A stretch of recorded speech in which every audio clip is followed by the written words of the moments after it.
உன் கண்களை விட்டு பிரியக்கூடாது, அவைகளை உன் இருதயத்துக்குள்ளே காத்துக்கொள். எல்லா காவலோடும் காத்துக்கொள்ளணுமா? என்ன காவலோடு காத்துக்கொள்ளணும்? எல்லா காவலோடும். அதாவது இந்த உலகத்திலே அநேக காரியங்கள் உண்டு. அந்த வேத வசனத்தை எடுத்து போடுவதற்காக ஏராளமான பிரச்சனைகள் இந்த உலகத்தில் இருக்குது பாருங்க. எதனா ஒரு பிரச்சனை மூலமாய் அந்த வார்த்தைகள் வெளியே வரத்துக்கு வாய்ப்பு இருக்குது. அதனால தான் ஆண்டவர் சொல்றாரு, எல்லா காவலோடும் காத்து கொள்ளுங்கன்றார் இல்லையா? எல்லா காவலோடும் காத்து கொண்டு அதில் நீங்கள் கை கொள்ளும் போது அது உங்களை தற்காக்கும், அது உங்களை பாதுகாக்கும், அது உங்களுக்கு துணையா நிற்கும். நீதிமான் எப்படிப்பட்டவனா இருக்கணும் பார்த்தீங்கன்னா, கர்த்தருடைய நாமம் பலத்த துருகமா இருக்கிறது. நீதிமான் அதுக்குள்ளே போய் சுகமா இருக்கணும். எப்பொழுதும் எதுக்குள்ள சுகமா இருக்கணும்? தேவனுடைய வசனம் தான் ஒரு அரணான பட்டணம் போல இருக்குது. அப்ப கர்த்தருடைய வார்த்தையில நீங்கள் இந்த பூமியில வாழ்வீர்கள் சொன்னார். நான் உங்களுக்கு சொல்லுகிறேன், கண்டிப்பாக தேவன் படிப்படியாய் உங்களை உயர்த்துவார். 1, 30, 60, 100 உங்களுக்கு பலன் கொடுக்கும்படி கர்த்தர் அப்படிதான் வச்சிருக்கிறார் பாருங்க. முதல்ல விதையை விதைக்கிறோம். விதையை விதைச்ச உடனே முளை கிளம்பி, அப்புறம் என்ன இது முளை கிளம்புது இல்லையா? ஆண்டவர் சொல்றாரு, விதையை விதைக்கிறோம், முளை கிளம்பி அப்புறம் கதிரை விடுகுது, கதிரிலே தானியம் வருது, தானியம் அப்புறம் என்ன ஆகுது? கனி கொடுக்கிறதா இருக்குது. அதே மாதிரி படிப்படியா என்னுடைய ராஜ்யம் அப்படிப்பட்டதா இருக்குது. அதுல நீங்க பங்கு பெறுங்க, கர்த்தர் உங்களை ஆசீர்வதிப்பார் என்று அப்படி தேவன் சொல்றாரு. அப்ப நீங்களும் நானும் கர்த்தருடைய வார்த்தையிலே வளர வேண்டும். தேவனுடைய வசனம் உடலுக்கு ஆரோக்கியமும் உள்ளே வாழ்கிற மனுஷனுக்கு ஜீவனை கொடுக்குது. என்ன கொடுக்குது? ஜீவன் வேண்டும். ஆண்டவர் சொல்றாரு, நன்மையும் தீமையும் உனக்கு முன்பாக வைத்தேன், நீ தெரிந்து கொள்ளுன்றாரு. எதை பண்ணணுமா? நீ தெரிந்து கொள். நன்மையை தெரிந்து கொண்டால் உனக்கு ஜீவன் இல்லையா? தீமையை தெரிந்து கொண்டால் உனக்கு சாபத்தை உண்டாக்கும். அதனால் நீ தெரிந்து கொள்ளுன்றது. அப்ப நம்ம தான் என்ன பண்ணணும்? தேர்ந்தெடுக்கிறது நம்ம தான். எதை தேர்ந்தெடுக்க வேண்டும்? இப்போது நம்ம இன்னைக்கு கொடுக்குற வார்த்தை நீங்க கை கொண்டு வாழுங்க. எடுத்துக்கொள்ளுங்க. பிரசங்கின் புத்தகம் 7ஆம் அதிகாரம் 8ஆம் வசனத்தை படிங்க பார்ப்போம். ஒரு காரியத்தின் துவக்கத்தை பார்க்கலும் அதன் முடிவு நல்லது இல்லையா? ஒரு காரியத்தின் துவக்கத்தை பார்க்கலும் அதன் முடிவு நல்லது. இங்கே பிரசங்கி சொல்றாரு, துவக்கத்தை பார்க்கும்போது அது ஒரு மாதிரியா தான் இருக்கும். துவக்கத்தை பார்க்கும்போது பிள்ளை பிறக்கும் போது, பிள்ளை வரும்போது எப்படி வருது? நிர்வாணமா தான் வருது. ஆனா நிர்வாணமா அது கடைசி வரைக்கும் இல்லை. அதுக்கு என்ன பண்ணோம்? எல்லா ஆடைகளும் அது போட்டுக்கிற அளவுக்கு அது நாள் அடைவில் அது உருவாகிறது. ஒவ்வொரு காரியத்திலும் நீங்க துவக்கத்தை பார்க்கலும் முடிவு தான் எப்படிப்பட்டதா இருக்கணுமா? நல்லதா இருக்கணுமா? துவக்கம் வந்து இதுவாக தான் இருக்கும், ஆனா முடிவு ரொம்ப முக்கியமானது. இன்னொரு வசனத்தை நம்ம பார்த்துருவோம். எடுத்துக்கொள்ளுங்க. 2 தீமோத்தேயின் புத்தகம் 4ஆம் அதிகாரம் 7ஆம் வசனத்துக்கு வாங்க. இதை நான் ஏற்கனவே முன்னே நம்ம உங்களுக்கு சொல்லிக்கிறேன். 2 தீமோத்தேயின் புத்தகம் 4ஆம் அதிகாரம் 7ஆம் வசனம் பாருங்க. நல்ல போராட்டத்தை நான் போராடினேன்.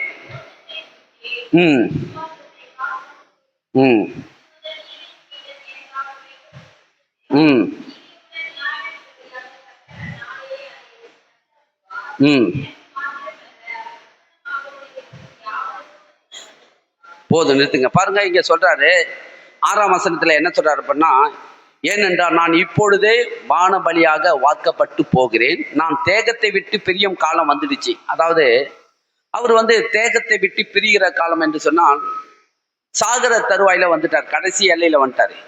அவருக்கு தெரிஞ்சிச்சு, இனி நான் என்னுடைய வேலை முடிஞ்சிச்சு, நான் தேகத்தை விட்டு பிரிய போகிறேன், என் ஆத்மா என்ன ஆக போகுது, இந்த சரீரத்தை விட்டு என் ஆன்மா பிரிய போகிறது அப்படின்னு சொல்லி அவர் இங்க சொல்றாரு பாருங்க. சொல்லிட்டு என்ன சொல்றாரு பார்த்தீங்கன்னா, நல்ல போராட்டத்தை போராடினேன், ஓட்டத்தை முடித்தேன், விசுவாசத்தை காத்து கொண்டேன். இல்லையா?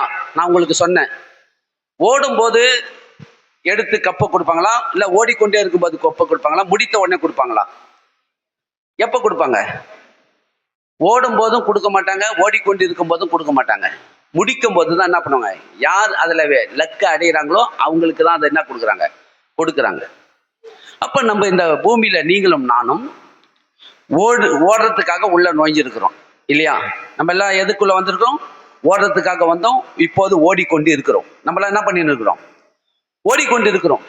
எதற்காக ஓடிக்கொண்டு இருக்கிறோம்? நல்ல போராட்டத்தை போராடி ஓட்டத்தை நம்ம என்ன பண்ணிக்கிறோம்? ஓடிக்கொண்டு இருக்கிறோம். அதனால ஓடிக்கொண்டிருக்கிற நீங்க முடிக்கிறவர்களா இருக்கணும். எப்படி இருக்கணும்? அதுதான் இவர் பவுல், அப்போஸ்தலனாகிய பவுல் சொல்றாரு, நல்ல போராட்டத்தை நான் போராடினேன், ஓட்டத்தை முடித்தேன், விசுவாசத்தை காத்துக்கொண்டேன். விசுவாசத்தை என்ன பண்ணாராம்? விசுவாசம் ரொம்ப ரொம்ப முக்கியம். விசுவாசம் நம்மளிடத்திலிருந்து வருது. விசுவாசம் ரட்சிப்பு கத்தடத்திலிருந்து வருது, கிருபை கத்தடத்திலிருந்து வருது. விசுவாசம் எங்கிருந்து வருது? உங்ககிட்ட இருந்து வருது, உங்க உள்ளத்திலிருந்து வர்றது விசுவாசம். கேள்விப்படுறீங்க, கேள்விப்பட்ட உடனே இப்ப நாகம்மா என்ன பண்ணாரு? கேள்விப்பட்டாரு இல்லையா? ஒரு சிறு பெண்ணு சொன்ன வார்த்தையை கேட்டு சுவிசேஷத்தை கேட்டாரு. கேட்டு கேள்விப்பட்டு என்ன பண்ணாரு? போனாரு, இஸ்ரவேல் நாட்டுக்கு போனாரு. எலிசாவை பார்க்கும்படி போனாரு. போயிட்டு ரட்சிப்பை பெற்றுக்கொண்டு வந்தாரு. கேட்கிறோம், விசுவாசத்தை என்ன பண்ணணும்? நம்ம தான் என்ன பண்ணோம்? ஏற்படுத்தி கொள்ளணும். அப்படியாக இவர் சொல்றாரு, நல்ல போராட்டத்தை போராடினேன், ஓட்டத்தை முடித்தேன். அதாவது துவக்கின ஓட்டத்தை. இதுக்கு முன்ன பார்த்தோன்னா இவர் எப்படி இருந்தாருன்னு பார்த்தீங்கன்னா, இவர் ஒரு பரிசேயன். வேதத்தை நன்றா அறிந்தவர். அதாவது உபவாசம் இருப்பாரு, நல்லா வேதத்தை அறிந்தவர், எல்லாவற்றையும் நல்லா கற்று அறிந்தவர் இவர். அப்படிப்பட்ட இவர் எதை நம்பியிருந்தார் பார்த்தீங்கன்னா, இவர் விசுவாசத்தை எதை மேன்மைப்படுத்தினார் பார்த்தீங்கன்னா, உபவாசம் பண்றதை மேன்மைப்படுத்தினாரு. அப்புறம் வேதத்தை நன்றாய் படித்த எனக்கு எல்லாவற்றையும் நான் அறிந்து எனக்கு எல்லாம் தெரியும், விருத்த சேதனம் நல்லது, விருத்த சேதத்தை மேன்மைப்படுத்தி நின்றாரு. இவர் பார்த்தீங்கன்னா எபிரேயர் குலத்தை சேர்ந்தவர், அதை மேன்மைப்படுத்தி நின்றாரு. நான் எபிரேயருக்கு எபிரியன், அப்புறம் பரிசேயனுக்கு பரிசேயன் அப்படின்னு சொல்லிலாம் தன்னை மேன்மைப்படுத்தி இந்த மேன்மையில வாழ்ந்து கொண்டிருந்தாரு. ஆனா இவர் என்ன பண்ணாரு? அப்புறம் தான் இவருக்கு புரிஞ்சது, ஆண்டவராகிய இயேசு தொட்ட உடனே தான் இது எல்லாம் என்னவா இருக்குது? அழுக்கும் கந்தையும் குப்பையுமா இருக்குது. இதெல்லாம் என்னுடைய மேன்மை. என்னுடைய மேன்மை இயேசுவினுடைய வழியில செல்வதுதான் எனக்கு மேன்மை. இயேசுதான் எனக்கு வழியா இருக்கிறாரு. அந்த வழியில ஓடுகிறவனுக்கு தான் மேன்மை உண்டாகும் சொல்லி தெரிந்து கொண்டாரு. அதுக்கப்புறம் தான் என்ன பண்ணாரு? அதை விட்டுட்டு இயேசுவின் வழியில ஓடத்துக்கு தீர்மானம் பண்ணாரு. இவர் தான் நமக்கு தன் ஜீவனை கொடுத்து நம்மளை மீட்டு எடுத்து பிதாவின் ஆண்டிலே சேர்க்கிறவர் இவர் தான் சொல்லி இவர் அறிந்து கொண்டு இந்த வழியை செல்ல ஆரம்பிச்சாரு. அப்பதான் இவர் சொல்றாரு, நான் இந்த வழியை தெரிந்து கொண்டேன், அதனால நல்ல போராட்டம் என்கிற இந்த வழியை நான் தொடர்ந்து நான் ஓட ஆரம்பிச்சேன். நானு ஓட்டத்தை முடித்தேன் என்றாரு. என்ன பண்ணார் அவரு? ஓட்டத்தை முடித்தேன். இப்ப நீங்களும் நானும் ஆண்டவராக இயேசுவை ஏற்றுக்கொண்டோம். இல்லைங்க, அவ்வளவுதான், நீங்க ஆண்டவராக இயேசுவை ஏத்துக்கிறீங்க. இனிமேட்டு நீங்க சபைக்கு வந்தாலும் சரி, வரலனாலும் சரி, எப்படி வேணாலும் இருக்கலாம், எப்படி வேணாலும் பண்ணலாம், உங்களுக்கு லைசன்ஸ் கொடுத்தாச்சு அப்படின்னு சொல்லி ஆண்டவர் நமக்கு அப்படி ஒரு முடிவை நமக்கு கொடுக்கல. பாருங்க, ஓட்டத்தை ஓட ஆரம்பிச்சிருக்கிறீங்க, ஓடிக்கொண்டிருக்கிற நீங்க முற்றிலுமாய் முடிக்கணுமா? அதாவது என்ன சொல்றாரு? என் நாமத்தினாலே நீங்கள் எல்லோராலும் பகைக்கப்படுவீர்களாம். மார்க்கின் சுவிசேஷம் 13:13 சொல்லுது, என் நாமத்தினாலே நீங்கள் எல்லாராலும் பகைக்கப்படுவீர்கள், முடிவு பரிந்தவும் நிலைத்திருக்கிறவன் தான் ரட்சிக்கப்படுவான் என்று. அப்ப முடிவு பரிந்தமும், இந்த உலகத்துல ஆண்டவராகிய இயேசுவை நீங்க ஏற்றுக்கொண்டீங்க, முடிவு பரிந்தமும் நீங்க என்ன பண்ணணுமா? எப்படி இருக்கணும்? இந்த ஓட்டத்திலே வலது புறமும் இடது புறமும் சாயாமல் ஜாக்கிரதையாய் ஓட வேண்டும்.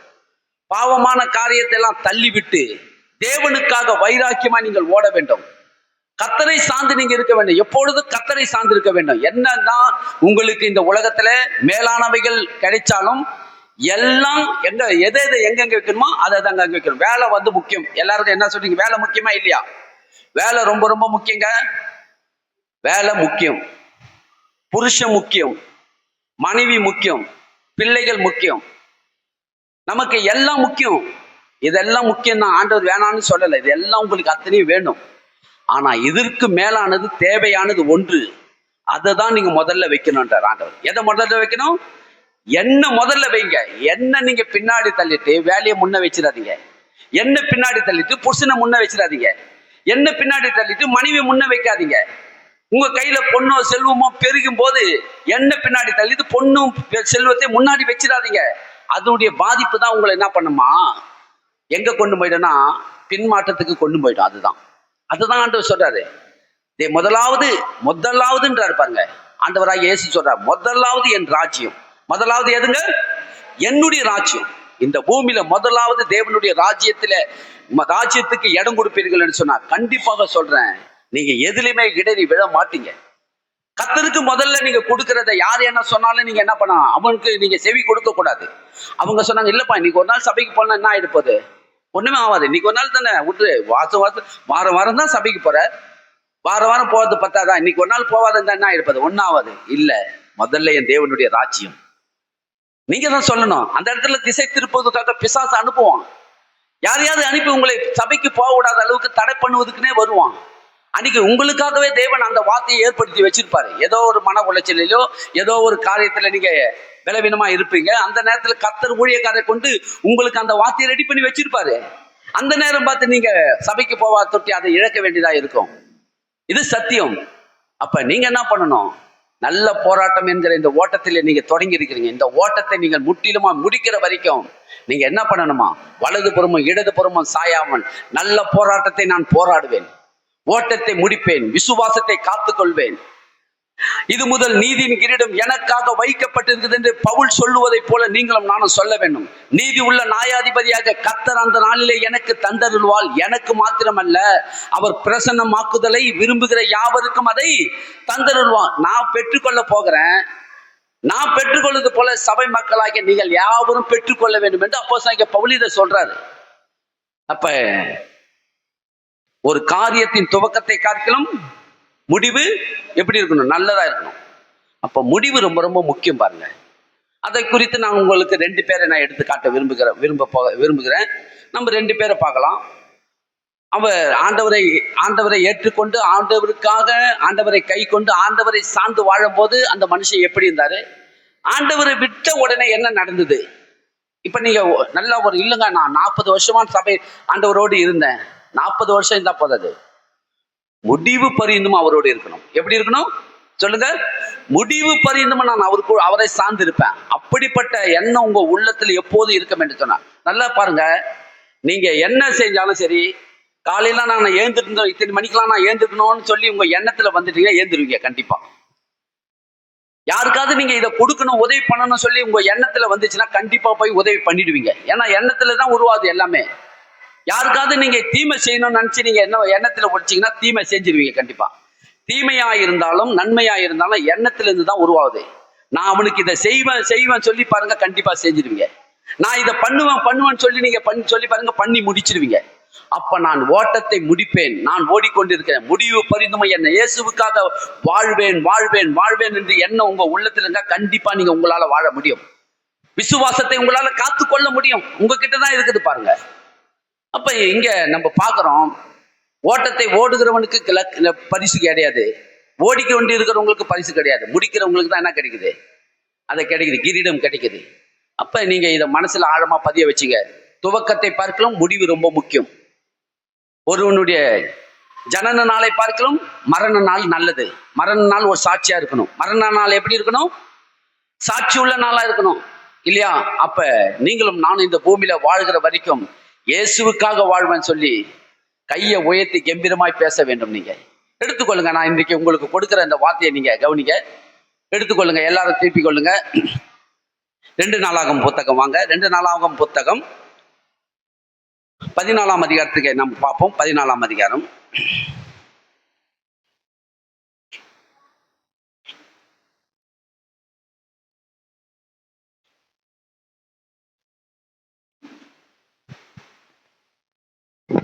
இங்கே ஒரு ராஜாவை குறித்து நம்ம பார்க்கலாம். இந்த ராஜா யாரை சார்ந்து வாழ்ந்தார்னு பார்த்தீங்கன்னா, அதாவது 14ஆம் அதிகாரம் 1ஆம் வசனத்தை படிங்க.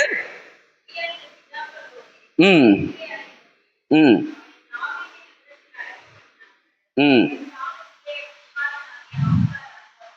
ம்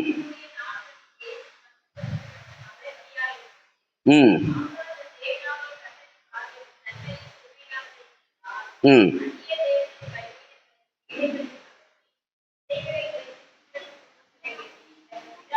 மைக்கில் ஆரம்பிச்சு.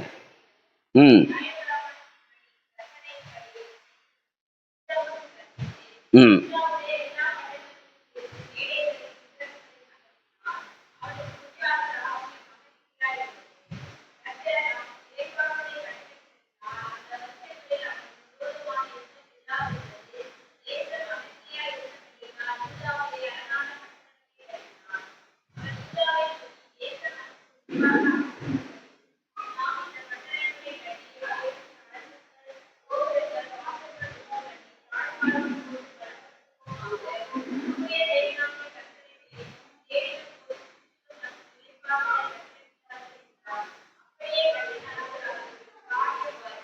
ம்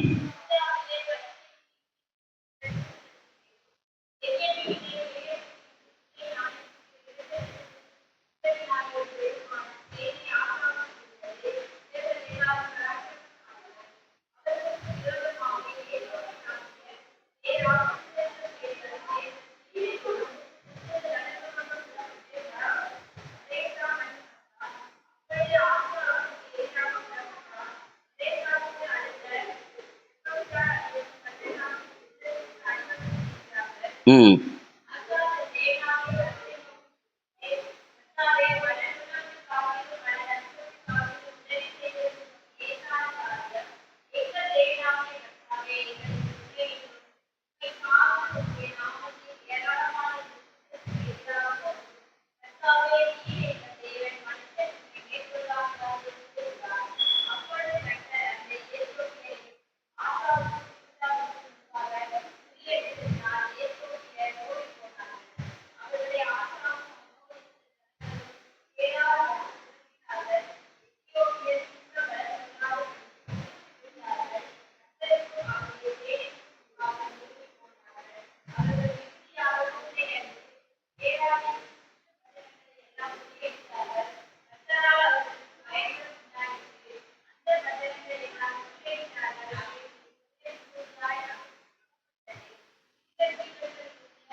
போதும், நிறுத்திங்க. பாருங்க, இங்க நம்ம பார்க்குறோம்.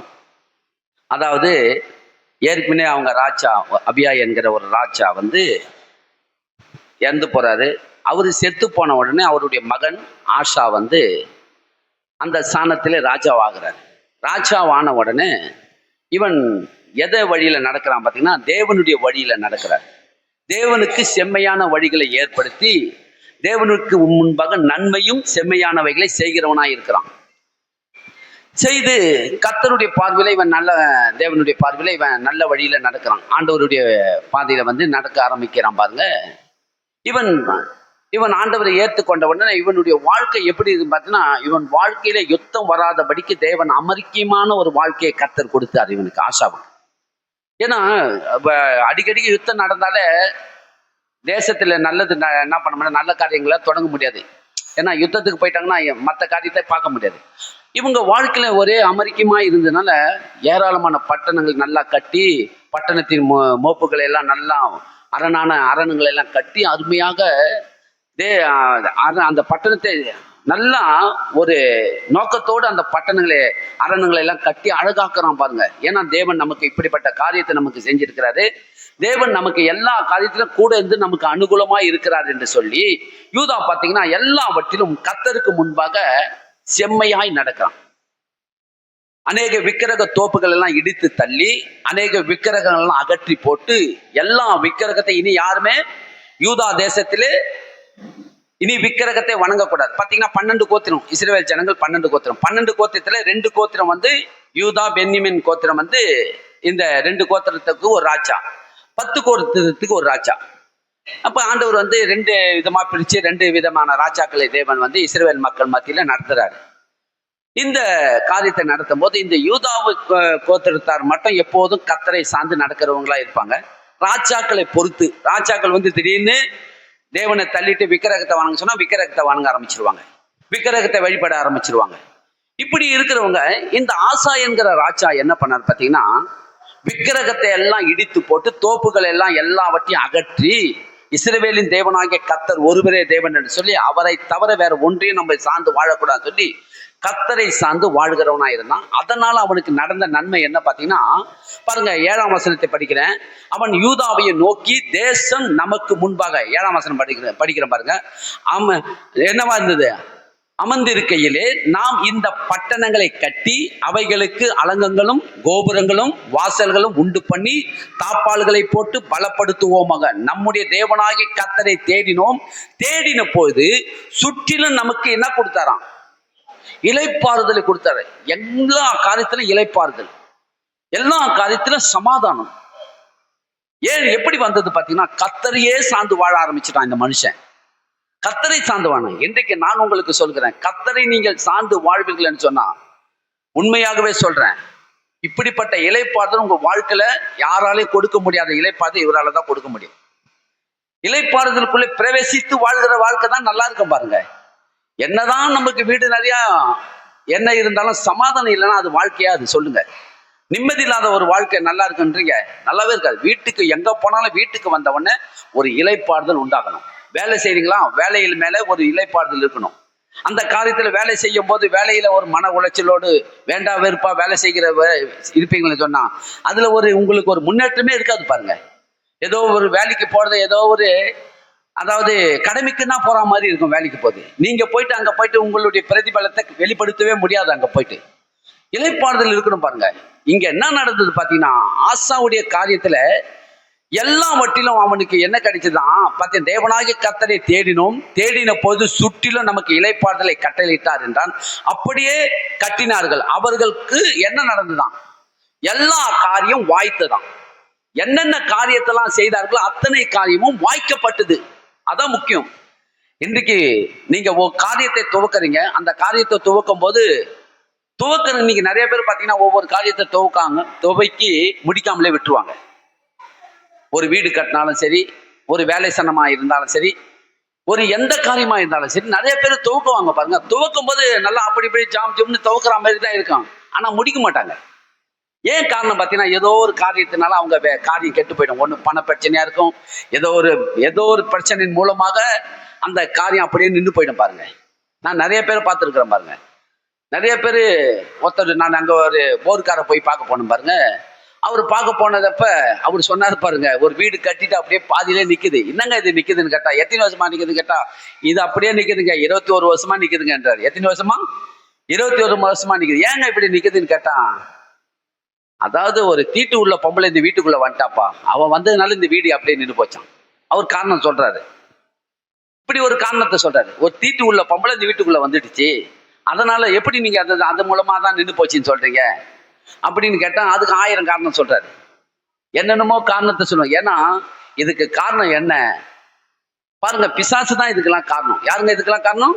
சாபமும் பாவமும் ஒவ்வொரு குடும்பத்திலும் குடிக்கொண்டிருக்கிறபடினால அந்த காரியம் என்ன பண்ணுது? விருத்தி அடைவதில்லை. இன்றைக்கு நீங்க செய்யற காரியம் வாய்க்கணும். அதான் வாழ்க்கை. நீங்க ஒவ்வொரு காரியத்தை நீங்க பிள்ளைகள் விஷயமா இருந்தாலும், வேலை சனமா இருந்தாலும், வீட்டு காரியமா இருந்தாலும், எந்த காரியத்தை துவக்கினாலும் அது நல்லபடியா முடியணும்னா கர்த்தர் எப்போதும் உங்க கூட இருக்கணும். வேற எதுனாலும் உங்களால என்ன பண்ண முடியாது, முடிக்க முடியும்னு நினைச்சுக்கிறது தப்பு. அவங்க இருக்கிறாங்க கூட, இவங்க இருக்கிறாங்க கூட அப்படின்ற எண்ணத்தை தயவு செய்து எடுத்து போட்டுருங்க. அப்படி ஏதாவது ஒரு எண்ணம் இருக்கும் என்று சொன்னா, எல்லாம் உங்களுக்கு யாராவது உதவி செய்யறாங்களா, கர்த்தருக்கு சோத்திரம் சொல்லுங்க. உதவி செய்யறாங்க, அவங்க மூலமாய் கர்த்தர் உங்களுக்கு உதவி செய்யறாரா, நன்றி, நல்ல நேரத்துக்கு வந்து எங்களுக்கு உதவி செஞ்சீங்க, கர்த்தருக்கு சோத்திரம் சொல்லி அவங்கள என்ன பண்ணுங்க, அவங்களையும் கணக்கு பண்ணுங்க, கர்த்தரையும் மகிமைப்படுத்துங்க. அதான் நல்லது. ஆனா நீங்க இவன் பாருங்க, ஆசா வந்து எல்லாவற்றிலும் என்னவா இருந்தான் பார்த்தா, எல்லாவற்றிலும் கட்டி தேவனுக்கு முன்பாக அதை செய்ததுனால எல்லா காரியமும் வாய்த்தது. ஆசா என்கிற ராஜா செய்த காரியம் எல்லாம் வாய்த்தது. அவன் பார்த்தீங்கன்னா, யூதாவிலே பரிசையும் ஈட்டியும் பிடிக்கிற 3 லட்சம் பேரும், வெண்மீனிலே கேடகம் பிடித்து வில்லை நாணற்றுகிற 2,80,000 பேரும் மனசேனையும் ஆசாவுக்கு இருந்தார்கள். இவர்கள் எல்லாரும் பராக்கிரமசாலி. மொத்தம் 5,80,000 பேர் இவங்க சேனையில இருக்கிறாங்க. எத்தனை பேரு? 5,80,000 ராணுவர்கள் இவனுக்கு பலசாலியான ராணுவர்கள் இருக்கிறாங்க. இப்படி இருக்கிற நேரத்துல திடீர்னு ஒரு சம்பவம் நடக்குது. எத்தியோப்பியா ராஜா என்ன பண்றான் பாத்தீங்கன்னா, பாருங்க, அவன் இதெல்லாம் கணக்கு பார்த்து வச்சிருந்தான். பாத்தீங்கன்னா, அவர்களுக்கு விரோதமாக எத்தியோப்பியனாகிய சேரா 10 லட்சம் பேர்கள் சேர்ந்த சேனையோடும் 300 ரதங்களோடும் புறப்பட்டு எங்க வந்தானா, மரேசா மட்டும் வந்தான். அவங்களுக்கு விரோதமாக எத்தனை பேர் கூட்டின்னு வராங்க? 10 லட்சம் ராணுவ வீரர்களும் 300 ரதங்களையும் கூட்டிக்கின்னு இந்த ஆசா என்கிற ராஜாவுக்கு விரோதமாக எழுப்பி வரான். இவங்க கிட்ட எவ்வளவு பேர் இருக்கிறாங்க? 5,80,000 பேர் இல்லையா? இவங்க கிட்ட எவ்வளவு பேரு? அப்ப எது மெஜாரிட்டி, எது ஜாஸ்தி? இவங்களா அவங்களா? எத்தியோப்பியா தான் மெஜாரிட்டி ஜாஸ்தி. அவங்க கிட்ட 10 லட்சம் பேர் இருக்கிறாங்க இல்லையா? 10 லட்சம் ராணுவமும் 5,80,000. இவன் பார்த்துட்டான், இவனுக்கு இது கேள்விப்பட்டுட்டான் பழுகுது. இவன் அதை அறிந்து கொண்டு, எத்தனை பேர்னா இருக்கட்டும், அவன் 10 லட்சம், நான் 10 கோடி கூட மட்டும், இவன் அதை தெரிஞ்சுக்கினான்.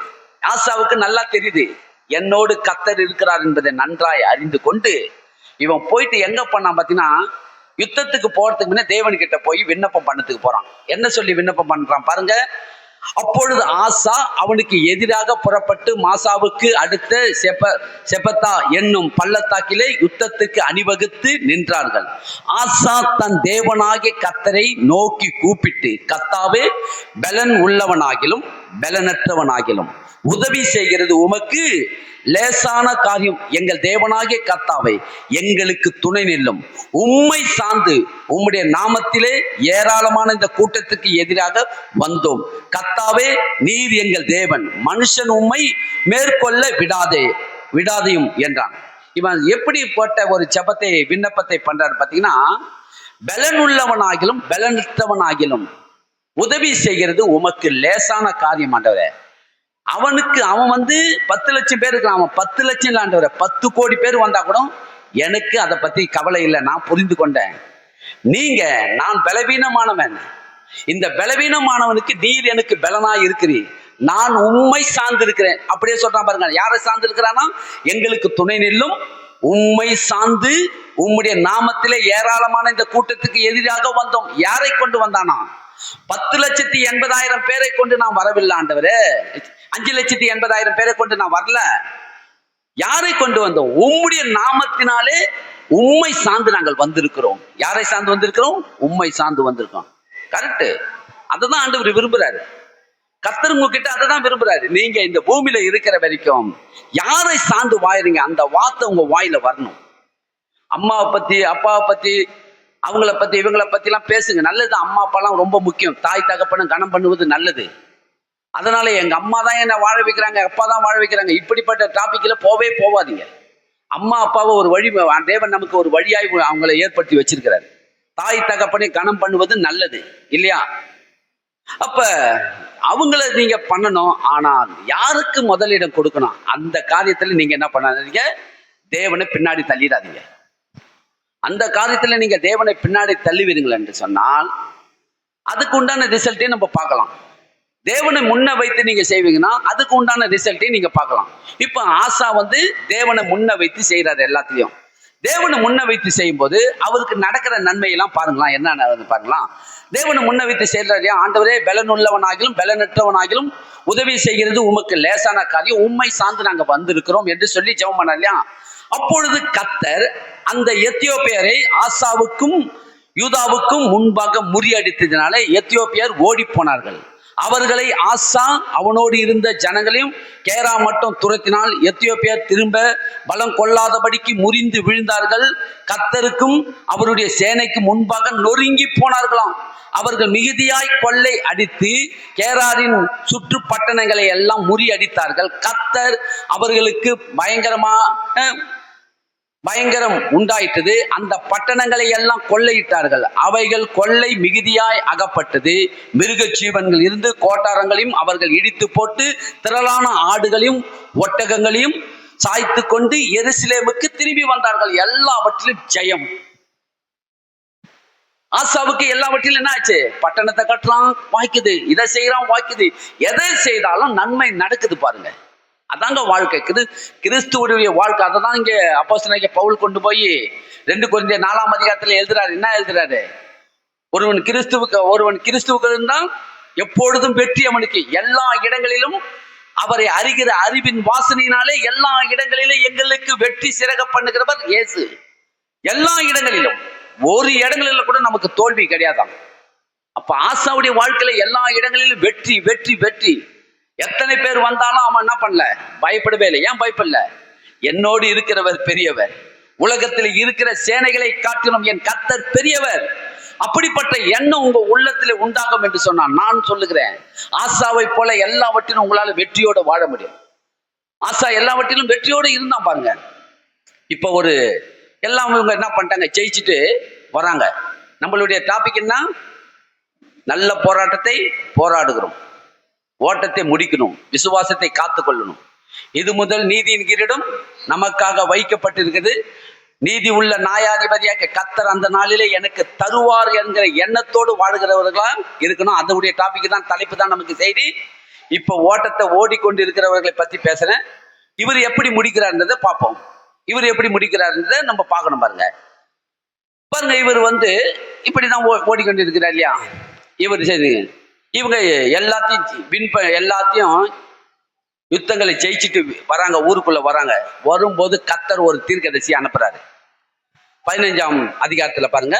அப்போது தேவனுடைய ஆவி ஓதேசின் குமாரனாகிய அசரியாவின் மேல் இறங்கினதினால் அவன் வெளியே ஆசாவுக்கு எதிர்கொண்டு போய் அவனை நோக்கி, ஆசாவே, யூதா பென்யமீன் கோத்திரங்களின் சகல மனுஷரே கேளுங்கள். நீங்கள் கர்த்தரோடு இருந்தால் அவர் உங்களோடு இருப்பார். நீங்கள் அவரை தேடினால் உங்களுக்கு வெளிப்படுவார். அவரை விட்டீர்களாகில் அவர் உங்களை விட்டு விடுவார். தீர்க்கதரிசி சொல்றாரு. தீர்க்கதரிசி ஜெயிச்சுட்டு வராங்க யுத்தத்துல. நீங்க கர்த்தரோடு இருந்தா கர்த்தர் உங்களோடு இருப்பார். நீங்கள் அவரை விட்டு விலகினா அவர் உங்களை விட்டுட்டு போயிடுவார். ஏன்னா முக்கியம் பாருங்க. ஏன்னா இவங்க கொஞ்சம் மனுஷனுக்கு கொஞ்சம் அதிகமா சில காரியங்கள் உண்டாச்சுன்னா தலைகர்வம் பெருத்து போயிடும். உண்மைதானே? மனுஷனுக்கு அப்படிலாம் இருக்கு. ஏன்னா மனுஷன் மறந்துடுறான் பாருங்க. இதனால என்ன பண்றாரு, தீர்க்கதரிசியை வைத்து தேவன் இங்க சொல்றாரு. என்ன சொல்றாரு பார்த்தீங்கன்னா, இஸ்ரவேலிலே அநேக நாளாய் மெய்யான தேவன் இல்லை, உபதேசிக்கிற ஆசாரியனும் இல்லை, வேதமும் இல்லை. தங்கள் நெருக்கத்திலே இஸ்ரவேலின் தேவனாகிய கர்த்தரிடத்திலே திரும்பி அவரை தேடின பொழுது அவர் அவர்களுக்கு வெளிப்பட்டார். அக்காலங்களிலே வெளியே போகிறவர்களுக்கும் உள்ளே வருகிறவர்களுக்கும் சமாதானம் இல்லை. தேசங்களிலே குடிகள் எல்லாருக்குள்ளும் மகா அமளி உண்டாயிருந்தது. ஜாதி ஜாதியும் பட்டணமும் நொறுக்கினது. தேவன் அவர்களை சகலவித இடுக்கண்ணிலும் இருந்து கலங்க பண்ணினார். நீங்களோ உங்கள் கைகளை நெகிழ விடாமல் திடன் கொள்ளுங்கள், உங்கள் கிரிகளுக்கு பலன் உண்டு என்றான். ஆசா இந்த வார்த்தைகளையும் தீர்க்கதரிசியாகிய ஓதேசின் தீர்க்க தரிசனத்தையும் கேட்ட பொழுது அவன் திடன் கொண்டு அருவருப்புகளை யூதா பென்யமீன் தேசம் அனைத்திலும் எபிரேயரின் மலை தேசத்திலும் தான் பிடித்த பட்டணங்களிலும் இருந்து அகற்றி கர்த்தருடைய மண்டபத்தின் முன்னில் இருக்கிற கர்த்தருடைய பலிப்பீடத்தை புதுப்பித்து, அதாவது கேட்ட உடனே இன்னும் அதிகமாய் தேவன் மேல அக்கறை செலுத்தி, இவன் ராஜா இல்லையா, ராஜா சொல்ற வார்த்தைய யூதா தேசத்தின் ஜனங்களை கேட்கறதுக்கு இன்னும் தீவிரமா ஆயிட்டாங்க. இந்த தீர்க்கதரிசி சொன்ன உடனே, நீங்க கர்த்தரை விட்டீங்கன்னா கர்த்தர் உன்னை விட்டுருவாரு. கர்த்தருடைய வார்த்தையை கேட்டு அதனுடைய கற்பனைகளை கை கொண்டு நடந்தால் தேவன் உங்களுக்கு எல்லா காரியத்திலும், ஏன்னா கொஞ்ச நாள் இவங்க தேவனுக்கு பிரியம் இல்லாம இஸ்ரவேல் ஜனங்க வழிவிட்டு விலகி விக்கிரகத்தில் வணங்க ஆரம்பிச்சுன்னா சமாதானம் இல்லாமல் தேசத்துல நல்ல மேய்ப்பன் இல்லை, நல்ல ஆசாரியர் இல்லை, இதெல்லாம் எடுத்து சொல்றாரு. இப்ப கர்த்தர் உன்னை தேடி உன்னை கொண்டு இந்த ஜனங்களுக்கு தேவ நற்கிரிகளை செய்ய விரும்புகிறாரு. அதனால நீ கர்த்தரை விட்டுறாத. நீ தான் அவங்களுக்கு என்னவா இருக்கணும், வழிகாட்டியா இருக்கணும். யாருங்க? நீ தான் லீடர், நீ தான் தலைவன், தேசத்து தலைவன் நீ தான். ஜாய்ஸு உட்காரு. தேசத்து தலைவன் யாரு? நீ தான் தேசத்துக்கு தலைவன். உன்னுடைய வார்த்தையை கேட்டு இந்த ஜனங்கள் எல்லாம் அந்த வழியில நடக்க வேண்டும். அதனால தலைவன் கிட்ட உங்ககிட்ட நான் சொல்லிட்டேன், இவர்களை நடத்த வேண்டிய பொறுப்பு நீ அதனால நீ அந்த ஜனங்களை எந்த விதத்துல நடத்துறியோ அந்த விதத்துல தான் அந்த ஜனங்கள் நடப்பாங்கன்னு சொன்னோன்னு அவனை கேட்டு உடனே என்ன பண்ணான், தேசத்திற்கு எல்லா விக்கிரகத்தையும் எல்லா காரியத்தையும் எடுத்து போட்டு, இனி சாங்கியம் பார்க்கறது, பஞ்சாங்கம் பார்க்கறது, இதெல்லாம் எல்லாவற்றையும் அகற்றி போட்டு கர்த்தருடைய வார்த்தையின்படி நடக்கிறான் பாருங்க. இப்படி நடக்கும் போது என்ன நடக்குது பாத்தீங்கன்னா, 10ஆம் வசனத்தை படிமா. 10ஆம் வசனத்தை படிங்க. 10ஆம் வசனத்தை படிங்க. 15:10. ம் ம் ம்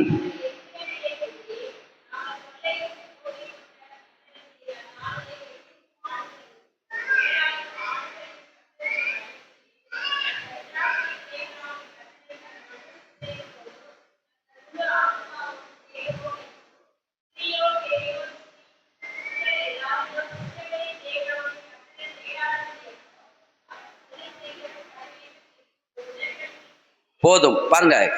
கர்த்தரை தேடாதவன் என்ன ஆகணுமா? கொலை செய்யப்பட வேண்டும் என்று இப்படிப்பட்ட கட்டளையை நிபந்தனையை என்ன பண்ண வெளியே விடுறான், சட்டத்தை போடுறான். எப்படிப்பட்ட சட்டத்தை போடுறான்? கர்த்தரை தேடாதவன் யாராவது தேசத்தில் இருப்பார்கள் என்று சொன்னால் அவன் கொலை செய்யப்பட வேண்டியது என்ன பண்ணான்? ஒரு சட்டத்தை உண்டாக்குறான். சட்டத்தை கொடுத்து எல்லாரும் கர்த்தருக்கு பயந்து முழு உள்ளத்தோடும் முழு மனதோடும் தேவனை ஆராதிக்கிறவர்களா இருக்க வேண்டும் என்று சொல்லி இப்படிலாம் சொல்லி தேவனுடைய வார்த்தையை கேட்ட வழியில நடப்பதற்கு ஆசா இதெல்லாம் செய்து கொண்டு வருகிறான். தொடங்கி தேவனுடைய சார்ந்து வாழ்ந்து கொண்டு வருகிறான். பாருங்க எவ்வளவு காலம் வாழ்ந்து வரான் பார்த்தீங்கன்னா 19ஆம் வசனத்தை படிக்கிற பாருங்க. ஆசா அரசாண்ட 35ஆம் வருஷம் மட்டும் யுத்தம் இல்லாத இருந்ததான். எத்தனை வருஷம்? இவன் தொடங்கி 35 வருஷமா எந்த ஒரு யுத்தமும் இல்லாத தேசம் அமெரிக்கமா இருந்ததுதான். அவ்வளோ இலைப்பாடுதலுக்குள்ளே கர்த்தர் நடத்தினான். 35 வருஷமா கர்த்தர் நடத்தினாரு. ஒரு மனுஷனுடைய முடிவு 35 வருஷமா இல்ல. தேவன் தேவனை நம்புகிறவனுக்கு தேவன் ஆயுசு நாட்களை பெருக பண்ணுகிறார். கர்த்தரை நம்புகிறவனுடைய ஆயுசு நாட்கள் பெருகுமா, அவனுடைய ஆயுசு நாட்களை தேவன் கூட்டுகிறாரு. ஆனா இவன் பார்த்தீங்கன்னா 35 வருஷமா தேவனை விட்டு விலகாமல் தேவனை நம்பி சார்ந்து வந்தான். இன்னைக்கு நான் பார்த்தீங்கன்னா 1992 ஆண்டவராகிய இயேசுவை ஏற்றுக்கொண்டேன். அப்ப 92 இதுல ஒரு 8 இது ஒரு 26 எத்தனை வருஷம் ஆகுது? 34 வருஷமா நான் ஆண்டவருடைய வழியில நடக்கிறேன். அவ்வளவுதாங்க. நல்லா நீங்க நல்லா இப்ப நல்லா ஆண்டவருடைய வழியில வந்துட்டீங்க.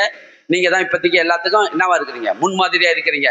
நீங்க அவ்வளவுதான், உங்களுடைய இது முடிஞ்சிச்சு அப்படின்னு சொல்லி ஆண்டவர் முட்டுப்புள்ளி வச்சுட்டாரு. இல்ல பாருங்க, முடிவு பரிந்துமும் நிலைத்திருக்கணும். எது பரிந்துமும் நிலைத்திருக்கணும்? முடிஞ்சு அவ்வளவுதான். இல்லப்பா அவ்வளவுதான் சொல்லி நம்ம என்ன பண்ணுங்க, முடிவு பண்ணக்கூடாது. வேதத்தை படிக்கிறோம், அவ்வளவுதான், நல்லா படிச்சுட்டேன், அவ்வளவுதான். இல்ல பாருங்க, முடிவு இல்லை. இப்ப நம்ம வண்டியை ஒரு வாகனத்தை வச்சிருக்கிறோம், டேங்கை புல் பண்றோம். டேங்கை புல் பண்ணிட்டு நம்ம என்ன பண்ணோம், எவ்வளவு நாள் அந்த டேங்க்ல பெட்ரோல் இருக்குது அது வரைக்கும் தான் யூஸ் பண்ண முடியும். மறுபடியும் நான் குறைஞ்சிச்சுன்னா மறுபடியும் டேங்க்ல என்ன பண்ணணும், புல் பண்ணணும். அப்ப அதே மாதிரி ஒவ்வொரு நாளும் ஆவியில நீங்கள் என்ன பண்ணணும், நடத்தப்படுகிறவர்களா இருக்கணும். ஒவ்வொரு நாளும் நம்ம ஆவிக்குரிய ரீதியில நம்ம என்ன பண்ணணும், வளருகிறவர்களா இருக்க வேண்டும். ஒவ்வொரு நாளும் வளரணும். நம்மளுக்கு முடிஞ்சிச்சு, அவள் தான் நான் புல் பண்ணிட்டேன், என்னுடைய வேலை முடிஞ்சிச்சுன்னு சொல்லி நிப்பாட்ட முடியாது. பாருங்க, நிப்பாட்டுற வேலை கிடையாது. இதை நம்ம என்ன பண்ணணும், ஒவ்வொரு நாளும் ஆவியின் படி நடக்கிறவர்களா இருக்க வேண்டும், அதிலே வளருகிறவர்களா இருக்க வேண்டும். முடிவே கிடையாது. பாருங்க, எப்ப முடிவு? இந்த தேகத்தை விட்டு பிரியும் போதுதான் முடிவு நமக்கு. அப்ப என்ன நடந்தது பாத்தீங்கன்னா, 35 வருஷமா இந்த மனுஷன் யுத்தம் இல்லாத இருந்தது. இப்ப பாருங்க, ஆசா அரசாண்ட 36ஆம் வருஷத்திலே இஸ்ரவேலின் ராஜாவாகிய பாஷா யூதாவுக்கு விரோதமாக என்ன நடந்தது பாத்தீங்கன்னா, இப்ப இஸ்ரவேல் நாட்டுல எத்தனை ராஜா? 2 ராஜா இல்லையா? யூதாவுக்கும் பென்யமீனுக்கும் ஒரு கோத்திரத்துக்கு இல்லையா ஒரு ராஜா, மீதி 10 கோத்திரத்துக்கு ஒரு ராஜா. அப்ப இஸ்ரவேலின் ராஜா என்கிறவன் பாஷா என்கிற ஒரு ராஜா இருக்கிறான் இல்லையா? அவன் என்ன பண்ணான் பாத்தீங்கன்னா, இந்த இஸ்ரவேல் ஜனங்கள் எல்லாம் இந்த ஆசா ராஜாவுடைய ஜனங்கள் அண்டியில போயிட்டு போக்கும் வருத்தமா இருக்கிறாங்க. இந்த தேசம் நல்ல இவங்க கர்த்தருடைய வழியில நடக்கிறாங்க, அதனால என்ன பண்றாங்க, இவங்களோட அதிக தொடர்பு வச்சுக்கிறாங்க. இஸ்ரவேல் ஜனங்கள் எல்லாம் யூதா கோத்திரத்தோடு அதிக தொடர்பு வச்சுக்கின்னு அந்த வழியில போதும் வருதுமா இருக்கிறாங்க. இப்படி இருக்கும்போது இந்த இஸ்ரவேல் நாட்டு ராஜா பாஷா இருக்கிறான் இல்லையா, அவன் என்ன பண்ணான் பாத்தீங்கன்னா, இந்த ஜனங்க இந்த வழியா தானே போறாங்க அந்த தேசத்துக்குள்ள, யூதா தேசத்துக்குள்ள. அதனால ஒரு அரணுக்கு என்ன பண்ண, ஒரு காம்பவுண்ட் வாழை கட்டி தடை பண்ணிடலாம். அந்த ஜனங்களை என்ன பண்ணிடலாம், இந்த இஸ்ரவேல் ஜனங்க யூதா தேசத்துக்குள்ள போகக்கூடாதபடிக்கு ஒரு தடையை உண்டாக்கலாம் சொல்லி பாஷா என்கிற ராஜா ஒரு காரியத்தை ஏற்படுத்த. எத்தனை பேர் கவனிக்கிறீங்களா? ஒரு ஆமேன்னு சொல்லுங்க. கவனிக்கிறீங்களா? கவனிங்க, ரொம்ப முக்கியம். நான் ஏதோ நேரத்தை எப்படியாவது நேரம் போனா போதும் சொல்லி நான் கொடுக்கறதுக்கு நான் விரும்பவே இல்லை. பாருங்க, கொடுக்கிற வார்த்தை எளிதான முறையில உங்களுக்கு கொடுக்கணும், நல்லா உங்க இருதயத்துல பதியணும். நம்ம வாழ்கிற கொஞ்சம் பேரா இருந்தாலும் நம்ம கர்த்தருக்கு பிரியமான பிள்ளைகளா நம்ம வாழ வேண்டும், அவருக்கு உத்தமர்களாய் நம்ம வாழ வேண்டும். நம்மளுடைய வாழ்க்கை எப்படி இருக்கணும், தேவனுக்கு உகந்ததையா இருக்கும்படி இந்த பூமியில வாழ்கிறவர்களா இருக்கணும். அப்படிதான் நானும் விரும்பி உங்களுக்கு வார்த்தைகளை கொடுக்க நான் விரும்புகிறேன். என்ன நடந்தா, அந்த பாஷா என்கிற ராஜா என்ன பண்ணான் பாத்தீங்கன்னா, அவன் பட்டணத்துக்கு போகக்கூடாத வழிக்கு ஒரு காம்பவுண்ட் வாழை கட்டத்துக்கு விரும்புறான். ராமாவிலே ஒரு இதுவை கட்டலாம். அவன் ஒருவரும் யூதாவின் ராஜாவாகிய ஆசாவிடத்திலே, பாருங்க நான் படிக்கிறேன் பாருங்க, ஒருவரும் யூதாவின் ராஜாவாகிய ஆசாவிடத்திலே போக்கும் வருத்தமா இராதபடிக்கு ராமாவை கட்டினானாம். எதை கட்டினானா? அந்த வழி எந்த வழி இது, அந்த வழிக்கு தடை போடுறான். தடை போட்டு கட்ட ஆரம்பிச்சான். யார் இவன் பார்த்தனா, இவனும் யாரு, இஸ்ரவேலின் தேவனை ஆராதிக்கிறவன் தான் இவனும். ஆனா இவனுடைய வழி எப்படிப்பட்டது, பொல்லாதவைகளா இருக்குது, தேவனுக்கு தேவனுடைய பார்வையில பொல்லாத வழியிலாய் இவன் செய்கிறவனா இருந்தான். அதனாலதான் என்ன பண்ண முடியல, இவங்களுக்குள்ள ஒரு உடன்படிக்கை இல்லை பாருங்க. அதனால இவங்க போகக்கூடாதபடிக்கு ஒரு அந்த பட்டணத்தின் வாசலை கட்டான் பாருங்க. அப்போது ஆசா கர்த்தருடைய ஆலயத்திலும் ராஜாவின் அரண்மனையிலும் உள்ள பொக்கிஷங்களில் உள்ள வெள்ளியும் பொன்னையும் எடுத்து தமஸ்குவிலே வாசம் பண்ணுகிற பென்னாத்தா என்னும் சீரியாவின் ராஜாவிடத்துக்கு அனுப்பி, யார என்ன பண்ணிட்டான், அடியாட்களை ஏற்படுத்துறான். நல்லா தானே போனாங்க. இவ்வளவு நாள் 35 வருஷமா யாரை சார்ந்து வாழ்ந்திருந்தான், கர்த்தரை தானே சார்ந்து வாழ்ந்தான். இங்க இப்ப எங்க போச்சு இந்த மனுஷனுக்கு புத்தி? திடீர்னு பாத்தீங்கன்னா இவன் செய்த காரியம் பாத்தீங்கன்னா அடியாட்களை வச்சு அந்த ராஜாவை அடிக்கிறதுக்கு ஏற்படுத்துறான். அவன் யாரு, அந்நிய தேசத்தின் ஆளு, புறஜாதி மனுஷன் அவன். இவனும் உடன்படிக்க ராஜா, இவனும் உடன்படிக்க மனுஷன் தான். யாரு, இஸ்ரவேல் நாட்டு ராஜா. யாருடைய ஜனம், தேவனுடைய ஜனங்க தான். அதுவும் அது தேவனுடைய ஜனம். அப்ப நீ யாருக்கிட்ட முறையிடணும், தேவனுக்கிட்ட தான் முறையிடணும். இவ்வளவு நாள் கர்த்தர்கிட்ட தானே முறையிட்ட. எத்தியோப்பா 10 லட்சம் பேரோட வந்தான். 10 லட்சம் பேரோட வந்தப்போ அவங்களுக்காக நீ என்ன பண்ண, ஆண்டவரே பலன் உள்ளவனாகிலும் பலனற்றவனாகிலும் உதவி செய்கிறது லேசான காரியம் ஆண்டவரே, அவ்வளவு பெரிய இராணுவத்தோடு வரான் ஆண்டவரே, நீ எங்களுக்கு உதவி செய்யணும்னு ஆண்டவர் நம்ம உதவி பண்ணாரா இல்லையா? முறியடிச்சாரு. எல்லா பட்டணங்களையும் பிடித்து அங்க பொன்னையும் வெள்ளியும் வாதிக்கணும் வர அளவுக்கு ஆண்டவர் ஏராளமான நன்மைகளை உண்டாக்குற காரியத்தை செஞ்சார். ஆனா இந்த ராஜாவு கட்டுற இந்த பட்டணத்தை, பாஷா கட்டுற பட்டணத்தை இடித்து போடுவதற்காக அடியாட்களை ஏற்படுத்தலாம். வேற நாட்டு ராஜாவை ஏற்படுத்தி ஆலயத்தில் இருக்கிற, தேவனுடைய ஆலயத்தில் இருக்கிற பொன்னையும் வெள்ளியும் எடுக்கிறான். பாருங்க எப்படிப்பட்ட காரியத்தை செய்யறான் பாருங்க. பாருங்க இன்னொரு வாட்டி படிக்கிறேன் பாருங்க, 2ஆம் வசனம். அப்போது ஆசா கர்த்தருடைய ஆலயத்திலும் ராஜாவின் அரண்மனையிலும் உள்ள பொக்கிஷங்களில் உள்ள வெள்ளியும் பொன்னும் எடுத்து தமஸ்குவின் வாசம் பண்ணுகிற பெனாத்தா என்னும் ராஜாவிடத்திலே அனுப்பி, எனக்கும் உமக்கும் என் தகப்பனுக்கும் உம்முடைய தகப்பனுக்கும் உடன்படிக்கை உண்டு. இதோ வெள்ளியும் பொன்னும் உமக்கு அனுப்பினேன். இஸ்ரவேலின் ராஜாவாகிய பாஷா என்னை விட்டு விலகி போகும்படிக்கு நீர் வந்து அவனோடு செய்த உடன்படிக்கை தள்ளி போடு என்று சொல்லி அனுப்பினான். அப்படியே ராஜாவாகிய ஆஷாவுக்கு செவி கொடுத்து தனக்கு உண்டான சேனாதிபதிகளை இஸ்ரவேலின் பட்டணங்களுக்கு விரோதமாக அனுப்பினான். அவர்கள் ஈரானையும் தானையும் ஆபேல் மாயையும் நப்தலி பட்டணங்களையும் எல்லா பட்டணங்களையும் முறியடித்தார்கள். இதை பாஷா கேட்டபோது ராமாவை கட்டுவதை நிறுத்தி தன் வேலைகளை விட்டு ஒழிந்தான். அப்போது ராஜாவாகிய ஆசா அனைத்தையும் கூட்டிக் கொண்டு போய் பாஷா கட்டின ராமாவின் கற்களையும் அதன் மரங்களையும் எடுத்து அவைகளை கேபாவையும் மிஸ்பாவையும் கட்டினான். இங்க என்ன நடந்தது பாத்தீங்கன்னா, அந்த ராஜாவை கூட்டிக்கிட்டு போயிட்டு அந்த ராஜாவை கொண்டு எந்த ராஜாவுக்கு விரோதமாக விரோதத்தை உண்டாக்கி அவர்கள் என்ன பண்ணாங்க, எந்த ராஜா, அந்த ராஜாவை, சீரியா நாட்டு ராஜா தானே, எந்த ராஜா வர வச்சா, தமஸ்குவின் ராஜாவாகிய அந்த ராஜாவை வர வச்சு இஸ்ரவேல் நாட்டு ராஜாவாகிய பாஷாவை அடித்து அந்த வேலையை என்ன பண்ணான், நிப்பாட்டான். யார் பார்த்துன்னு இருக்குது? இதை கர்த்தர் பார்த்துங்கிறார். ஏருக்கு முன்னே ஒரு தீர்க்கதரிசி அனுப்பிச்சார் இல்லையா, இப்ப இன்னொரு தீர்க்கதரிசி இங்க அனுப்புறாரு பாருங்க. அக்காலத்திலே ஞான திஷ்டிக்காரனாகிய அனனியா யூதாவின் ராஜாவாகிய ஆசாவிடத்திலே வந்து அவனை நோக்கி, நீர் உம்முடைய தேவனாகிய கர்த்தரை சார்ந்து கொள்ளாமல் சீரியாவின் ராஜாவை சார்ந்து கொண்டபடினால் சீரியாவின் ராஜாவின் இராணுவம் உம கைக்கு தப்பி போயிட்டது. தேவன் வந்து சீரியாவின் ராஜாவையும் இவன் காலிங்கீழ கொண்டு வரதுக்கு திட்டம் போட்டு வச்சிருக்கிறார் ஆண்டவர். யாரு காலிங்கீழ? ஆசாவின் காலிங்கீழ கொண்டு வரதுக்கு அவனையும் ஒப்பு கொடுறதுக்கு கர்த்தர் திட்டம் போட்டு வச்சிருக்கிறாரு. பெரிய திட்டத்தை ஏற்படுத்து. இந்த சீரியா ராஜா எப்போது என்ன பண்ணான், இவன் சாதாரணமானவன்ல, தந்திரமானவன். இவனையும் என்ன பண்றான், ஆசாவின் ராஜாவுக்கு ஒப்பு கொடுத்து அவன் காலிங்கீழ வைக்கணும்னு சொல்லி ஆண்டவர் ஒரு பெரிய திட்டத்தை போட்டு வச்சுக்கிறாரு. அந்த திட்டம் என்ன ஆயிடுச்சு, சீர்குலைஞ்சு போச்சு. இவன் யாரை வச்சு பண்ணக்கூடாதுன்னு நினைச்சாலும் அவனை வச்சே இவன் என்ன பண்றான், இந்த தப்பான வேலையை பண்ணிட்டான். இந்த தீர்க்கதரிசி சொல்றாரு, கர்த்தர் சீரியா ராஜாவே உனக்கு கொடுக்கலான்னு இருந்தாரு, நீ இந்த காரியத்தை பண்ணனால அதுவும் போச்சு. அடுத்தது, மிகவும் ஏராளமான ரதங்களும் குதிரையும் வீரமுள்ள எத்தியோப்பியரும் லூப்பியரும் மகா சேனையுமா இருந்தார்களே அல்லவா, நீ கர்த்தரை சார்ந்து கொண்டு போவதனில் அவர்களை உமது கையிலே ஒப்பு கொடுத்தாரே. என்ன சொல்றாரு? எத்தியோப்பியா ராஜா உனக்கு யுத்தம் பண்ண வரும்போது நீ கேட்ட இல்ல, நீ அவரை சார்ந்து கொண்டு இருக்கும்போது கேட்ட போது அவனை ஒப்பு கொடுத்தாரு இல்லையா? அவனை ஒப்பு கொடுத்து தம்மை பற்றி உத்தம இருதயத்தோடு இருக்கிறவருக்கு தம்முடைய வல்லமையை விளங்க பண்ணும்படி கர்த்தருடைய கண்கள் பூமி எங்கும் உலாவிக் கொண்டிருக்கிறது. இந்த விஷயத்தில் மதியில்லாதவராய் இருந்தீரே, ஆகையால் இது முதல் கொண்டு உமக்கு யுத்தங்கள் நேரிடும் என்றார்.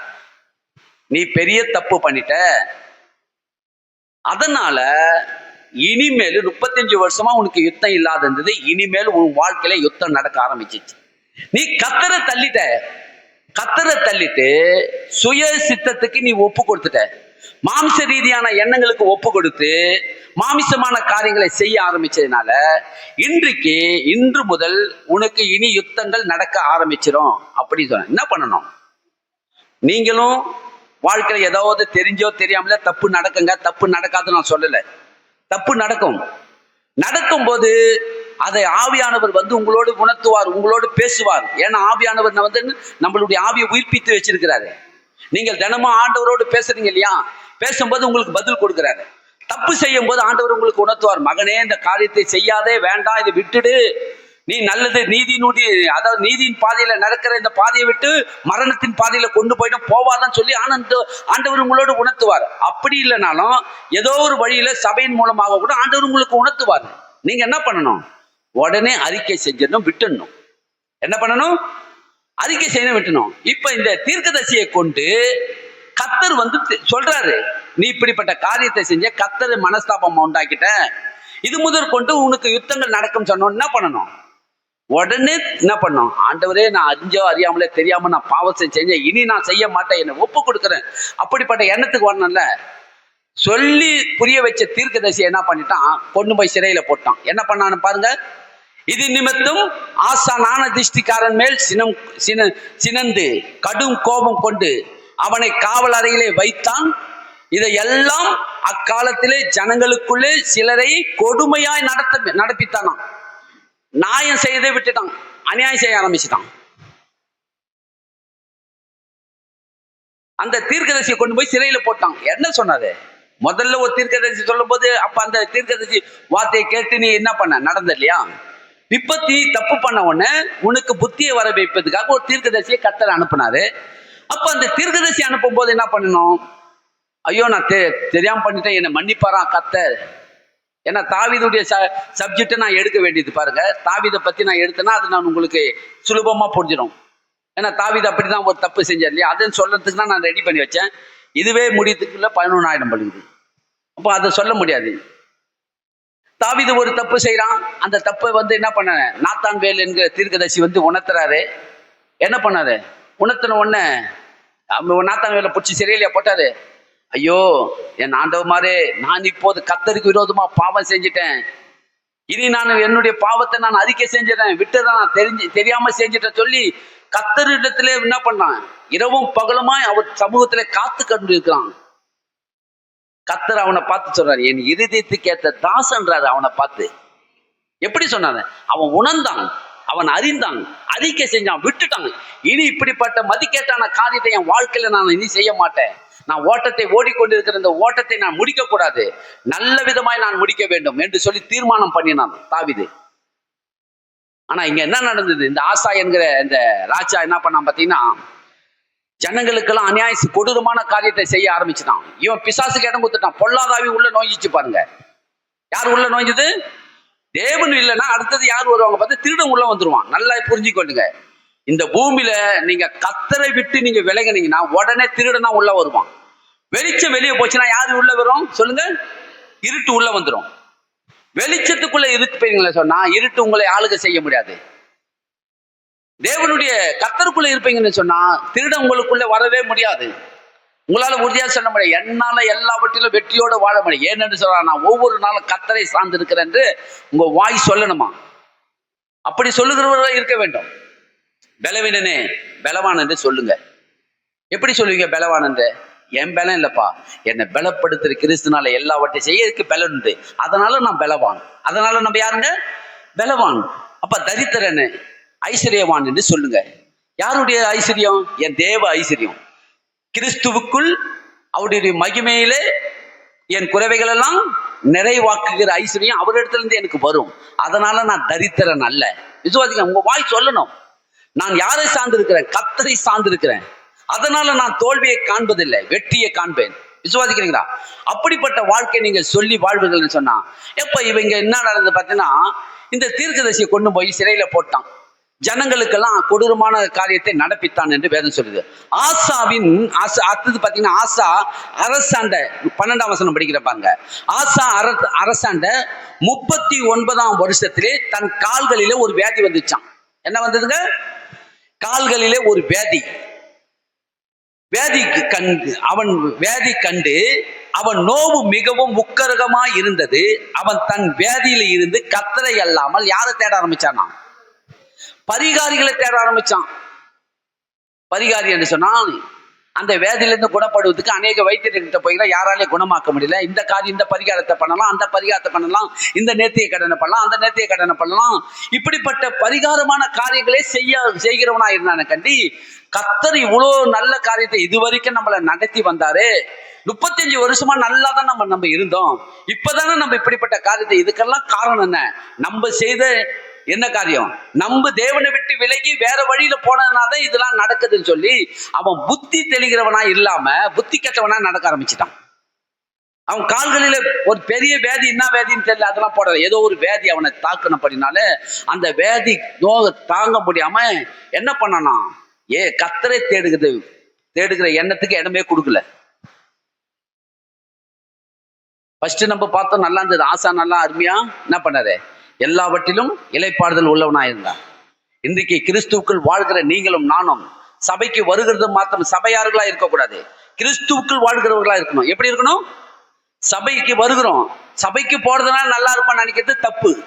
சபைக்கு போறதுனால நல்லா இருக்க மாட்டோம். வாழ்கிற வாழ்க்கையில கிறிஸ்துவனா வாழ வேண்டும். சொல்லுங்க பாப்பா, நம்ம என்னவா இருக்கணும்? கிறிஸ்துவுக்குள் வாழ வேண்டும். சொல்லுங்க, யாருக்குள்ள வாழணும் நீங்க?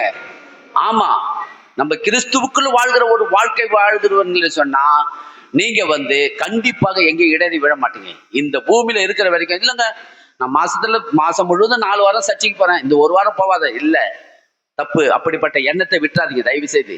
அது நல்லது கிடையாது. தொடர்ந்து நம்ம தேவனுடைய ஆலயத்துக்கு போனோம், கர்த்தர் கொடுக்கிற வார்த்தையை கேட்டு அந்த வார்த்தையின்படி நம்ம நடக்கும் போது அந்த வார்த்தையின் மூலமாய் உங்களுக்கு அநேக அற்புதங்கள் நடக்கும். அதன் மூலமாய் உங்களுடைய வாழ்க்கையில என்ன நடக்கும்? அந்த வார்த்தையை கொண்டுதான் உங்களுடைய வாழ்க்கையில என்ன பண்ணும்? ஒரு கட்டி எழுப்பக்கூடிய ஒரு காரியங்கள் உண்டாகும். ஆசா பாத்தீங்கன்னா என்னாச்சு பாத்தீங்கன்னா, ஆசா இவைகள் எல்லாவற்றிலும் கர்த்தரை விட்டு பின்வாங்குறவனா இருந்தான். ஆசா தன் அரசாண்ட 40ஆம் வருஷத்திலே மரித்து தன் பிதாக்களோடு நித்திரை அடைந்தான். அப்ப இவன் முடிச்சானா முடிக்கலையா? நீங்களே சொல்லுங்க. ஓட்டத்தை முடிச்சானா? முடிக்கல. கர்த்தருக்கு வாங்க முடிச்சானா? அவனுக்காக முடிச்சானா? அவனுக்காக முடிச்சுட்டான். இதைதான் நான் சொல்றேன். நல்லா இருக்கிற மாதிரி இருக்கும், உங்க ஓட்டத்தை கரெக்டா முடிக்கிறவர்களா இருக்க வேண்டும். அததான் பவுல் சொல்றாரு, நல்ல போராட்டத்தை போராடினேன், ஓட்டத்தை முடித்தேன், விசுவாசத்தை காத்துக்கொண்டேன், கிறிஸ்து எனக்கு ஜீவன், சாவு எனக்கு ஆதாயம் என்று சொல்றாரு. கிறிஸ்து எனக்கு ஜீவன், சாவ போறையா? சாவு இல்லாத யாரும் இந்த பூமியில இல்ல. மரணம் எனக்கு வரும். அந்த மரணம் யாருக்காக இருக்கணும்? நான் மரித்தாலும் கர்த்தருக்காக மரிக்கணும், வாழ்ந்தாலும் கர்த்தருக்காக வாழ்வேன். விசுவாசிக்கிறீங்களா? அப்படி இருக்கிறவர்களா நம்ம இருப்போம் என்று சொன்னால் கண்டிப்பாக நான் சொல்றேன், உங்க ஓட்டத்தை நீங்கள் என்ன பண்ணுங்க, வெற்றிகரமாக உங்களால முடிக்க முடியும். ஓட்டத்தை துவக்கத்தை நாளை பார்க்கலாம், முடிவு நல்லது. உங்க முடிவு எப்படி இருக்கணும்? கர்த்தருக்கு சாட்சியா இருக்கணும். அப்ப ஆசாவுடைய முடிவு எப்படி இருந்தது பாத்தீங்கன்னா, நல்லா இருக்கிற மாதிரி இருந்தது. பலனுள்ளவனாலும் பலனற்றவனாலும் உதவி செய்கிறது லேசான காரியம். நல்லா இருக்கு பாருங்க. இந்த வசனம் எல்லாத்திலையும் பயன்படுத்துவாங்க, நிறைய காரியத்துக்கு பயன்படுத்துவாங்க. ஆனா ஆசா ஓட்டத்தை முடிக்கல பாருங்க. ஆசா பத்தி நீதிபதி இது சங்கீதம்லாம் நிறைய சங்கீதத்தில் இருப்பார் பாருங்க. 70ஆம் சங்கீதம், 71ஆம் சங்கீதம், 72ஆம் சங்கீதம்லாம் ஆசா எழுதிருக்கிறாரு பாருங்க. எழுதிருக்கிறாரு. அவர் எழுதின சங்கீதம்லாம் இதுக்கு படிச்சு பாருங்க, நல்லா இருக்கும் வார்த்தை. அவர் எழுதின சங்கீதம்லாம் ஆசா எழுதின சங்கீதம் தான் அது. அப்ப ஆசா ஆனா முடிக்கல, ஓட்டத்தை முடிக்கலையே. அது பரலோகத்தில் இருப்பாரா எங்க இருப்பாருன்னு கேட்டா அதெல்லாம் நம்ம ஜட்ஜ்மெண்ட் பண்ண முடியாது. பரலோகத்துல தான் இருப்பார் ஆண்டவர். அதுக்குன்னு அப்படிலாம் விட்டுற மாட்டாரு. இருந்தாலும் அந்த இந்த பூமியில அவர் வந்து அவருடைய சாட்சி எப்படி ஆயிடுச்சு? அவருடைய சாட்சி நிலை இல்லாத போயிடுச்சு இல்லையா? அவருடைய சாட்சி முடிவுல எப்படி இருந்தது? முடிவு வந்து தேவனுக்கு ஏற்றதா இல்லை. பரிகாரிகளை தேடி வாழ்கிறவரா இருந்துட்டார் கடைசி காலத்துல, பரிகாரிகளை.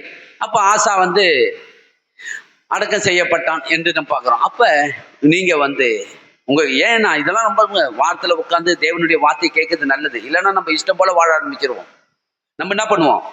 நம்ம சபைக்கே வரலன்னா அவ்வளவுதான் பழகி நம்ம இப்படிதான் வாழ்ந்துடலாம், இப்படி இருந்தாலும் இப்படி இருந்துடலாம் சொல்லி நம்ம இஷ்டம் போல வாழ்கிற வாழ்க்கையை வாழ ஆரம்பிச்சிருவோம். சபைக்கு வந்தாதான் இப்ப இப்படி போல நல்ல போராட்டத்தை நான் போராடுகிறேன், ஓட்டத்தை முடிப்பேன், விசுவாசத்தை காத்துக்கொள்வேன், நீதியின் கிரீடம் எனக்காக வைக்கப்பட்டிருந்தது, கர்த்தராகிய நீதி உள்ள நியாயாதிபதியாகிய கர்த்தர் அந்த நாளில் எனக்கு தந்தருள்வார், எனக்கு மாத்திரமல்ல அவருடைய பிரசன்னமாக்குதலை விரும்புகிற யாவருக்கும் தருவார் என்று சொல்லியிருக்கு. அப்ப யார் அவருடைய பிரசன்னமாக்குதலை?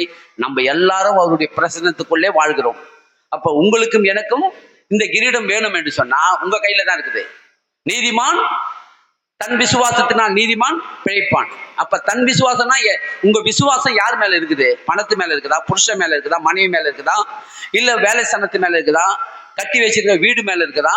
இல்ல ஆண்டவராகிய இயேசு கிறிஸ்து மேல இருக்குதா? அததான் நீங்க உங்க விசுவாசம்னா உங்க விசுவாசம் எது மேல இருக்குது? விசுவாசம் ரொம்ப முக்கியம். அந்த விசுவாசம் யார்? விசுவாசத்தின் அஸ்திபாரம் யாரு? என் இயேசு. ஓகேவா? அதுல வந்து நீங்க என்ன பண்ணக்கூடாது? வலது புறமும் இடது புறமும் சாயாமல் உறுதியா இருக்கணும். எப்படி இருக்கணும்? உறுதியா இருக்கணும். விசுவாசத்துல எப்படி இருக்கணும்? உறுதியா இருக்கணும். வலது புறமும் சாயக்கூடாது, இடது புறமும் சாயக்கூடாது. விசுவாசத்துல உறுதியா இருந்து இயேசுவே என் அஸ்திபாரம், இயேசுவே என் நங்கூரம் இல்லையா? இயேசுவே திராட்சை செடி, நான் அவருடைய கொடி அப்படின்ற ஒரு உறுதியான ஒரு வாழ்க்கையை நீங்கள் தொடர்ந்து வாழுங்க. கண்டிப்பா மத்ததெல்லாம் கர்த்தர் உதவி செய்வார்.